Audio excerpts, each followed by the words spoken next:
नमस्कार। आज बात करते हैं एचडीएफसी बैंक के 2026 की रिपोर्ट कार्ड की। ये जो बड़ी बड़ी रिपोर्ट्स होती हैं ना, इनको देखकर अक्सर सिर चकरा जाता है। तो आज हम इसी जटिल रिपोर्ट को लेंगे और इसका एक सरल दिलचस्प विश्लेषण करेंगे, ताकि इन बड़े बड़े नंबर्स के पीछे की कहानी को समझा जा सके। सोचिए किसी के सामने 50 पन्नों की एक कॉर्पोरेट अर्निंग्स रिपोर्ट रख दी जाए। कहाँ से शुरू करें, क्या देखें, ये समझना वाकई मुश्किल हो जाता है ना। लेकिन असली कहानी जानने का राज इसी में छुपा है कि किन नंबर्स पर ध्यान दिया जाए। तो चलिए फिर सीधे मुद्दे पर ही आते हैं। सबसे जरूरी नंबर ये रहा स्क्रीन पर, 74,671 करोड़ रुपए। जी हाँ, ये है एचडीएफसी बैंक का स्टैंडअलोन नेट प्रॉफिट 31 मार्च 2026 को खत्म हुए फाइनेंशियल ईयर के लिए। मतलब सारे खर्चे निकालने के बाद बैंक ने इतना शुद्ध मुनाफा कमाया। अब ये नंबर सुनने में तो बहुत बड़ा लगता है ना? लेकिन सिर्फ इस एक नंबर से पूरी कहानी पता नहीं चलती। किसी भी कंपनी का परफॉर्मेंस सही मायनों में समझने के लिए उसकी तुलना पिछले साल से करनी पड़ती है। तो चलिए जरा इसे कॉन्टेक्स्ट में रखकर देखते हैं। यहाँ देखिए, पिछले फाइनेंशियल ईयर यानी 2025 में नेट प्रॉफिट था लगभग 67,347 करोड़ और इस साल ये बढ़कर हो गया है लगभग 74,671 करोड़। ये करीब करीब 11% की ईयर ऑन ईयर ग्रोथ है, जो दिखाता है कि बैंक का परफॉर्मेंस काफी सॉलिड रहा है। तो अगला सवाल ये उठता है कि बैंक आखिर ये पैसा कमाता कैसे है। किसी भी बिजनेस के लिए उसका इंजन रूम समझना बहुत जरूरी होता है। तो चलिए पता लगाते हैं कि एचडीएफसी बैंक के रेवेन्यू के मेन सोर्स क्या क्या हैं। ये चार्ट देखिए, कहानी बिल्कुल साफ कर देता है। बैंक की कमाई का सबसे बड़ा हिस्सा पूरे 50% आता है रिटेल बैंकिंग से, मतलब आम ग्राहक और छोटे बिजनेस। यही बैंक की नींव है जो उसे एक तरह की स्टेबिलिटी देती है। इसके बाद नंबर आता है होलसेल बैंकिंग और ट्रेजरी का। रिटेल बैंकिंग ये वही बैंकिंग है जिसे ज्यादातर लोग अपनी रोजमर्रा की जिंदगी में इस्तेमाल करते हैं, जैसे savings account, home loan, car loan, credit card. ये सारी सर्विसेज इसी में आती हैं। क्योंकि ये लाखों कस्टमर से जुड़ा है, इसलिए ये बैंक के लिए इनकम का एक बहुत बड़ा और स्टेबल सोर्स है। वहीं दूसरी तरफ है होलसेल बैंकिंग। ये होती है बड़े बड़े कॉर्पोरेट क्लाइंट्स, दूसरे बैंक्स और सरकारी एजेंसियों के लिए। इसमें बड़े लोन्स, मर्जर और एक्विजिशन के लिए फाइनेंशियल सलाह और इंटरनेशनल ट्रेड सर्विसेज शामिल हैं। ये सब बड़े टिकट वाले सौदे होते हैं जो बैंक के रेवेन्यू में अच्छा खासा कंट्रीब्यूशन देते हैं। अच्छा, जब कोई कंपनी अच्छा परफॉर्म करती है तो वो अपनी सक्सेस को अपने स्टेक होल्डर्स के साथ शेयर भी करती है। तो चलिए देखते हैं कि एचडीएफसी बैंक अपने मुनाफे को अपने इन्वेस्टर्स यानी शेयर होल्डर्स और अपनी सबसे बड़ी एसेट यानी अपने एम्प्लॉयज के साथ कैसे बांट रहा है। शेयर होल्डर्स के लिए प्रॉफिट का मतलब होता है डिविडेंड। जैसा कि यहाँ दिख रहा है, बैंक ने साल के बीच में ₹2.5 का एक इंटरिम डिविडेंड दिया और अब ₹13 के फाइनल डिविडेंड का प्रस्ताव रखा है। तो कुल मिलाकर प्रति शेयर डिविडेंड हो गया ₹15.5। इन्वेस्टर्स के लिए ये एक अच्छा रिटर्न है। पर कहानी सिर्फ इन्वेस्टर्स की नहीं है।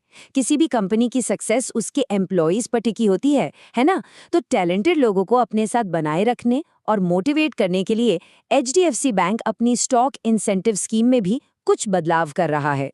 और ये एक काफी बड़ा बदलाव है। बोर्ड ने प्रपोज किया है कि एक एम्प्लॉय को जो रेस्ट्रिक्टेड स्टॉक यूनिट्स यानी आरएसयूज दी जा सकती हैं, उसकी लिमिट 30,000 से बढ़ाकर 50,000 पर एनम कर दी जाए। ये आरएसयूज असल में कंपनी के ही शेयर्स होते हैं जो एम्प्लॉयज को मिलते हैं, जिससे वो भी कंपनी की ग्रोथ में हिस्सेदार बन जाते हैं। देखिए, प्रॉफिट कमाना तो एक बात है, लेकिन फ्यूचर की ग्रोथ को पक्का करना वो बिल्कुल दूसरी बात है। और इसके लिए बैंक को लगातार इन्वेस्ट करना पड़ता है और उस इन्वेस्टमेंट के लिए चाहिए होती है बड़ी मात्रा में कैपिटल यानी पैसा। और ये रकम कोई छोटी मोटी नहीं है। बोर्ड ने अगले 1 साल में 60,000 करोड़ रुपए जुटाने के प्लान को मंजूरी दे दी है। ये पैसा बॉन्ड्स जैसे अलग अलग डेट इंस्ट्रूमेंट्स के जरिए उठाया जाएगा।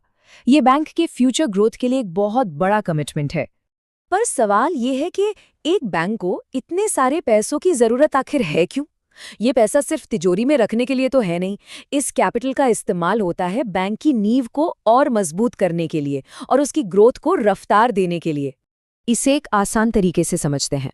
मान लीजिए जैसे कोई घर का मालिक घर को बड़ा करने से पहले उसकी नींव मजबूत करता है, ठीक वैसे ही बैंक अपनी कैपिटल को मजबूत करता है। इस पैसे का इस्तेमाल बैंक के टियर 1 और टियर 2 कैपिटल बेस को बढ़ाने में होगा। ये एक रेगुलेटरी ज़रूरत भी है और इससे बैंक को ज़्यादा लोन देने और बड़े-बड़े इंफ्रास्ट्रक्चर प्रोजेक्ट्स को फंड करने की ताकत मिलती है। कभी-कभी कहानी के सबसे मज़ेदार हिस्से हेडलाइंस में नहीं, बल्कि फाइनेंशियल स्टेटमेंट्स के छोटे-छोटे नोट्स में छिपे होते हैं। इस टाइमलाइन को देखें तो पता चलता है कि ये साल काफ़ी एक्शन पैक्ड रहा। जून 2025 में इनकी सब्सिडियरी एचडीबी फाइनेंशियल सर्विसेज ने आईपीओ लॉन्च किया, जिससे बैंक के लिए वैल्यू अनलॉक हुई। फिर अगस्त में बैंक ने 1:1 बोनस शेयर्स जारी किए, मतलब हर शेयर के बदले इन्वेस्टर्स को एक एक्स्ट्रा शेयर मिला। और हाँ, सितंबर में दुबई ब्रांच को एक रेगुलेटरी नोटिस भी मिला, जो दिखाता है कि इंटरनेशनल ऑपरेशंस में अपने चैलेंजेस होते हैं। तो इन सब बातों का, इन सब नंबर्स का आखिर मतलब क्या है? ये सब मिलकर बैंक की हेल्थ और देश की बड़ी इकोनॉमिक पिक्चर के बारे में क्या बताते हैं? देखिए, किसी भी बैंक की सेहत का सबसे बड़ा इंडिकेटर होते हैं उसके एनपीएज, यानी नॉन परफॉर्मिंग एसेट्स। आसान भाषा में कहें तो ये वो लोन्स हैं जिनके वापस आने की उम्मीद बहुत कम होती है, जिन्हें बैड लोन्स भी कहते हैं। और यहाँ अच्छी खबर ये है कि बैंक के ग्रॉस और नेट दोनों तरह के एनपीए में कमी आई है। इसका सीधा सीधा मतलब ये है कि बैंक के बैड लोन्स का परसेंटेज घटा है। ये एक बहुत ही पॉजिटिव साइन है।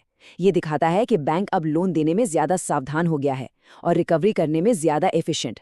और ये बात इतनी ज़रूरी क्यों है? क्योंकि एक हेल्दी बैंकिंग सिस्टम एक हेल्दी इकोनॉमी की रीढ़ की हड्डी होती है। जब एचडीएफसी जैसा देश का सबसे बड़ा प्राइवेट बैंक अच्छा परफॉर्म करता है, तो ये अक्सर एक इशारा होता है कि इकोनॉमी में भी स्टेबिलिटी और ग्रोथ है। तो इस पूरी रिपोर्ट को समझने के बाद एक सवाल सोचना बनता है, किसी भी कंपनी के फ्यूचर पोटेंशियल की कहानी सबसे अच्छी तरह कौन सा एक मीट्रिक बताता है? क्या वो सिर्फ आज का प्रॉफिट है या फिर भविष्य की ग्रोथ में इन्वेस्ट करने की उसकी क्षमता? शायद इसका जवाब आज के नतीजों को कल की स्ट्रैटेजी से जोड़ने में ही छिपा है।